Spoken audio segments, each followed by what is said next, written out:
Der findes nogle mennesker, som lever for at slå rekorder. Sådan en mand bor der i Rønnede. Han er for eksempel indehaver af rekorden for at sejle hurtigst fra Oslo til København i en åben båd.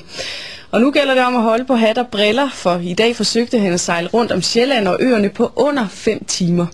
Vi har Møn lige fremme. Speedometret står på 106 km i timen, da Møns Klint dukker op. Jan Jørgensen og hans navigatør har været i gang med rekordforsøget i 40 minutter, og tidsplanen holder, men der er lang vej igen. Klokken 6 i morges satte Jan sine 2 både i vandet i Kastrup. Det er altid rart at se, at de flyder. Det er et godt tegn helt på morgenstunden af. Og ja, det kræver 2 både at sætte en rekord, når man er konkurrencemenneske for alvor. Det er fordi, vi skal ræse mod hinanden. Hvem kommer til at vinde så? Det gør jeg jo. Ellers så bliver jeg sur. Jan Jørgensen lever af at udleje sine både til polterabender og teambuilding. Rekorderne, dem slår han i fritiden. Det er forskellen på drenge og mænd. Det er, at nu har vi sådan et stort legetøj, så skal vi også vise det jo. Efter et pitstop på lange linje, går starten til det, som skal blive en 502 km lang sejltur, der føles som at køre pukkelpist på motorcykel.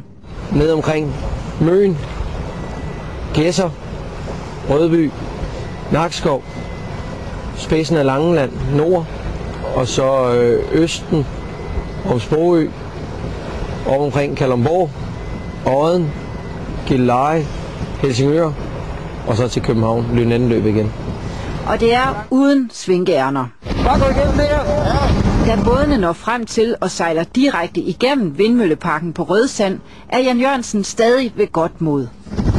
Og vi har i hvert fald plus 4 minutter. Hans båd er i front, men konkurrenterne haler ind. Ved Storebæltsbroen er båd nummer 2 lige i kølvandet. Og pludselig sker der en mindre katastrofe. Bådens ene tank løber tør for brændstof. Mens Henrik og Jan skifter slangerne, passerer den anden båd. Pausen koster dyrebare sekunder. Hvis jeg kommer under 5 timer, så betyder det rigtig meget for mig. For så betyder det, at det mål, som man har sat sig, at det kan man virkelig, der kan man godt presse sig selv og materialet til at yde det. Det sidste stykke ind igennem Københavns Havn bliver tilbagelagt med rekordfart. Båd nummer 2 er igen båd nummer 2, og mållinjen bliver nået i tiden 4 timer, 44 minutter og 47 sekunder. Langt under drømmetiden på 5 timer. Min ben!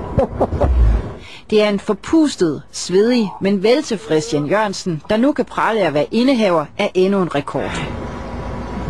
502 km blev tilbagelagt med en gennemsnitsfart på 105 km i timen. Og så var det ikke ligefrem en tur for miljøelskere. Hver båd brugte 800 liter brændstof på at komme rundt.